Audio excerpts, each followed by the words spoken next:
the name of Allah, the most compassionate and the most merciful. First, I will introduce myself. My name is Ehtishamul Haq. I am the student of Cambridge Public High School. I am reading the lesson in class 10. I am very thankful to my respectable teacher that he gave me a golden chance to represent my topic before you. So, I have one topic. This is about Ohm's law.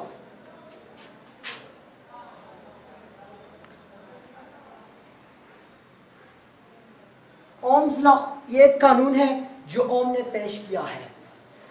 इसकी definition, how can you find that current in a conductor is directly proportional to applied voltage. Current in, अगर voltage ज़्यादा है तो फिर जो current वो भी ज़्यादा होगा. अगर वोल्टेज कम है, अप्लाइड वोल्टेज, तो फ्लो ऑफ करंट भी कम होगी. अब ये ओम्स लॉ ने जो ये फॉर्मूला पेश किया है, इसको मैथमेटिकल उसने पेश किया है. अब मैं इसको एक्सटेंड करता हूँ अपनी जगह, और प्रोपोर्शनलिटी को हटाने के लिए दो चीज़ों के इस्तेमाल करेंगे. एक ही इक्विलिटी और दूसरा कांस्टेंट. और भी को अपनी जगह, और कांस्टेंट को नाम दिया है 1/r v. I is equal to v divided by r. ये ओम्स लॉ की पहला मैथमेटिकल फॉर्म है जो ओम ने पेश किया है. I is equal to v divided by r है. और अब हम इसको मजीद एक्सटेंड करता हूं, तो इसको बाय क्रॉस मल्टीप्लिकेशन करें. v is equal to ir. ये दूसरा मैथमेटिकल फॉर्म है जो ओम ने पेश किया है. और अब r को मालूम करने के लिए ये बोथ साइड पे i पे डिवाइड करें. v is equal to ir divided both side by i काट जाएगी. r is equal to v divided by i. ये ओम्स लॉ की थर्ड मैथमेटिकल फॉर्म है जो उन्होंने पेश किया है.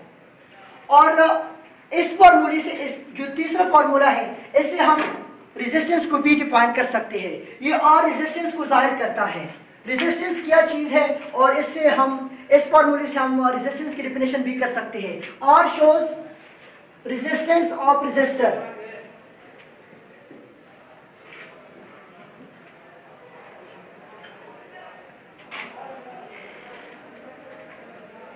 What is resistance? The opposition to the flow of current is called resistance. जब मुज़ाहिमत आ जाए फ्लो ऑफ करंट के लिए, जब करंट फ्लो हो जाती है, तो इसके लिए जब मुज़ाहिमत पैदा हो जाए तो इसके लिए, तो इसको रेजिस्टेंस कहा जाता है.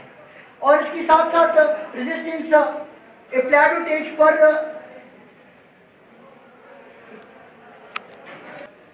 and it also can be defined as that applied voltage per unit current is called resistance.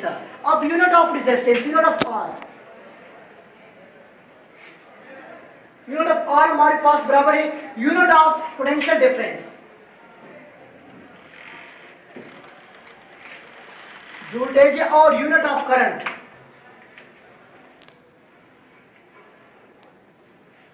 तो R की यूनिट होगी, वोल्टेज की यूनिट है पोटेंशियल डिफरेंस, वोल्ट से जाहिर की जाता है, इसकी यूनिट वोल्ट है, और करंट की यूनिट एम्पियर है. तो इसका मतलब यह है जब करंट के लिए 1 एम्पियर के लिए 1 अप्लाइड वोल्टेज प्रदान की जाए तो इसको 1 रेजिस्टेंस 1R कहा जाता है. और इसको R is equal two volt पर एम्पियर, और उन्होंने इसको नाम दिया है ओम. और ये ओम ग्रीक लेटर से रिप्रेजेंट किया जाता है, जैसा कि इंग्लिश लेटर्स है ABCD. इस तरह ग्रीक लेटर्स भी है जो रिप्रेजेंट किया जाता है ओमेगा. ये ओमेगा है. ये हमारे पास रेजिस्टेंस है. और अब इस R को देखिए. ये R दी रेजिस्टेंस दो चीजों पर डिपेंड करता है. एक है लेंथ और एक है cross sectional area. R is directly proportional to length. इसको नाम दे फर्स्ट. और R is inversely proportional to cross sectional area. ये R रेजिस्टेंस दो चीजों पर डिपेंड करता है.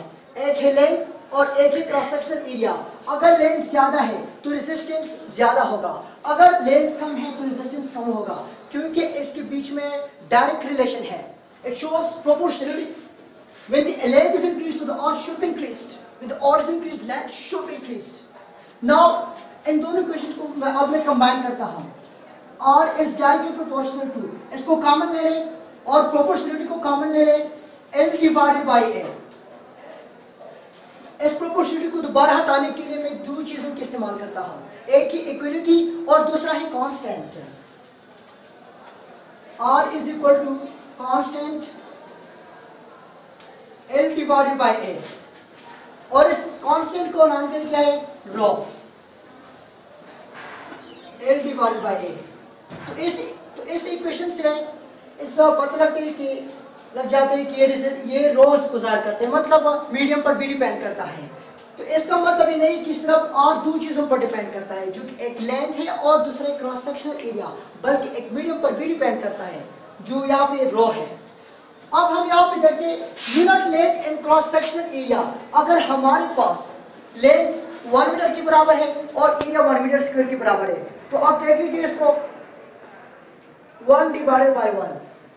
तो इसका मतलब यह है रेजिस्टेंस बराबर हो गया रेजिस्टिविटी को. इसको स्पेशल नाम दिया गया है इस रो को, जिसका मतलब है रेजिस्टिविटी.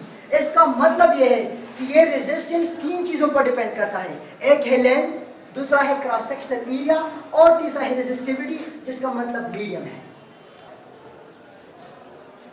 तो इसको नाम दिया गया है स्पेसिफिक रेजिस्टिविटी. स्पेसिफिक रेजिस्टेंस और रेजिस्टिविटी. स्पेसिफिक का मतलब क्या है, यहाँ पर लेंथ है और क्रॉस सेक्शनल एरिया है. लेंथ 1 मीटर के बराबर होगा अगर हो गया यूनिट लेंथ था, and unit length and cross sectional area. Unit का मतलब है 1. अगर लेंथ 1 मीटर के बराबर है और या एरिया 1 मीटर स्क्वायर के बराबर है, तो फिर इसको कहा जाता है स्पेसिफिक रेजिस्टेंस और रेजिस्टिविटी.